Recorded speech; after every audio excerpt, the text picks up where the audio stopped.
స్వాగతం. ఈరోజు మనం మన ముందున్న కొన్ని మూలాలను కొంచెం లోతుగా చూద్దాం. నమస్కారం.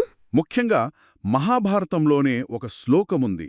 దాని ఆధారంగా కౌరవసేన గురించంటే అందులోని కొందరు ముఖ్య యోధుల గురించి ఏం తెలుస్తుందో చూద్దాం. తప్పకుండా. మన దగ్గర కొన్ని నోట్స్ భగవద్గీతలోని 8వ శ్లోకమున్నాయి. సరే, వీటిని బట్టి అసలు కౌరవ పక్షాన్ని ఎవరున్నారు, వాళ్లలో కొందరి గురించి ఒక ప్రత్యేకమైన వర్ణన ఏముందో చూద్దాం. ప్రారంభిద్దామా? అలాగే. ఈ 8వ శ్లోకంలో చూడండి, చాలామంది ముఖ్యమైన కౌరవ యోధుల పేర్లున్నాయి. అవును. భవాన్ అంటే ఇక్కడ దుర్యోధనుని ఉద్దేశించి తమరు అని, ఆ తర్వాత భీష్ముడు, కర్ణుడు, కృపుడు అంటే కృపాచార్యుడు. అవును. అశ్వత్థామ, వికర్ణుడు, ఆ తర్వాత సౌమదత్తి అంటే భూరిశ్రవుడు, మరి జయద్రథుడు కూడా. ఓ, అంటే వీరందరూ చాలా కీలకమైన యోధులన్నమాట కౌరవసేనకు. అవును, మూలస్తంభాల్లాంటివారు. అయితే ఈ శ్లోకంలో నాకు సమితింజయ అనే ఒక పదం కనిపించింది. దాని అర్థం ఏంటి? అది ఈ చెప్పిన అందరికీ వర్తిస్తుందా? మంచి పాయింట్ అది. ఇక్కడే ఒక చిన్న ఆసక్తికరమైన విషయం ఉంది.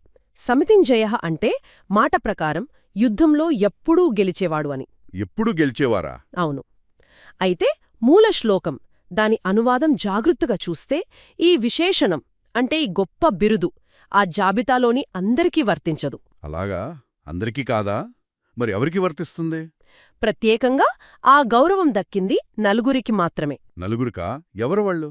ఆ శ్లోకం ప్రకారం భవాన్, తమరు, దుర్యోధనుడు, భీష్ముడు, కర్ణుడు మరియు కృపాచార్యుడన్నమాట.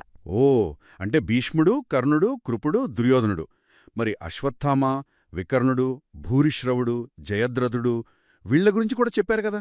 చెప్పారు. వాళ్ళుగూడా చాలా ముఖ్యమైన యోధులు, ప్రాణాలు అర్పించడానికి సిద్ధమైన వారని కూడా ఉంది. మరి వాళ్లని సమితింజయ అని ఎందుకనలేదు? అదే ఇక్కడ గమనించాల్సిన విషయం. శ్లోకం వారిని కీలక యోధుల జాబితాలో చేర్చింది, కాని ఆ ఎల్లప్పుడూ విజయం సాధించేవారు అనే బిరుదు మాత్రం ఇవ్వలేదు. ఇది చాలా ఆసక్తికరంగా ఉంది. అంటే గొప్ప యోధులు వేరు, ఎప్పుడూ గెలిచేవారు అనే గుర్తింపు వేరన్నమాట. సరిగ్గా చెప్పారు. బహుశా ఆ నలుగురికున్న యుద్ధ కీర్తి, వాళ్ల గత చరిత్రలో సాధించిన విజయాలు, వాళ్ల నైపుణ్యం వాటివల్ల కావచ్చు. చూడండి, ఆ ఒక్క పదం వాడకంలోనే ఎంత వ్యత్యాసం చూపించారు. నిజమే. ఇది కేవలం వాళ్ల పేర్లు చెప్పడం కాదు, ఒక రకంగా వాళ్ల స్థాయిని అంచనా వేసినట్టుంది. అవునవును. సైన్యంలో ఒకరిని ముఖ్యమైన వ్యక్తిగా గుర్తించడం వేరు, వారిని అపజయం ఎరుగనివారు అని కీర్తించడం వేరు. ఈ శ్లోకం ఆ తేడాన్ని చాలా స్పష్టంగా చూపిస్తోంది. అంటే ఆ కాలంలో కూడా యోధుల మధ్య ఇలాంటి వర్గీకరణ ఉండేదన్నమాట. ఖచ్చితంగా. ఇది ఆనాటి సైనిక వ్యూహాల్లో యోధుల ప్రాముఖ్యతను ఎలా చూసేవారో మనకు కొంచెం అర్థమయ్యేలా చేస్తుంది. అందరూ ముఖ్యులే అయినా కొందరికి అంటే ప్రత్యేకమైన కీర్తి ప్రతిష్టలు ఉండేవి. సరే, అప్పుడు ఈరోజు మనం చూసిందాన్ని బట్టి కౌరవసేనలో భీష్ముడు, కర్ణుడు, కృపుడు, దుర్యోధనుడు వీళ్ళని సమితింజయ అని, అంటే ఎప్పుడూ గెలిచేవారని ప్రత్యేకంగా గుర్తించారు. అవును. అశ్వత్థామ, వికర్ణుడు, భూరిశ్రవుడు, జయద్రథుడు లాంటివాళ్లు కూడా ముఖ్యులే అయినా వాళ్లకు ఈ శ్లోకంలో ఆ బిరుదు ఇవ్వలేదు. సరిగా అదే. మరి ముగించే ముందు వినేవాళ్లకు ఒక ఆలోచన వదిలేద్దాం.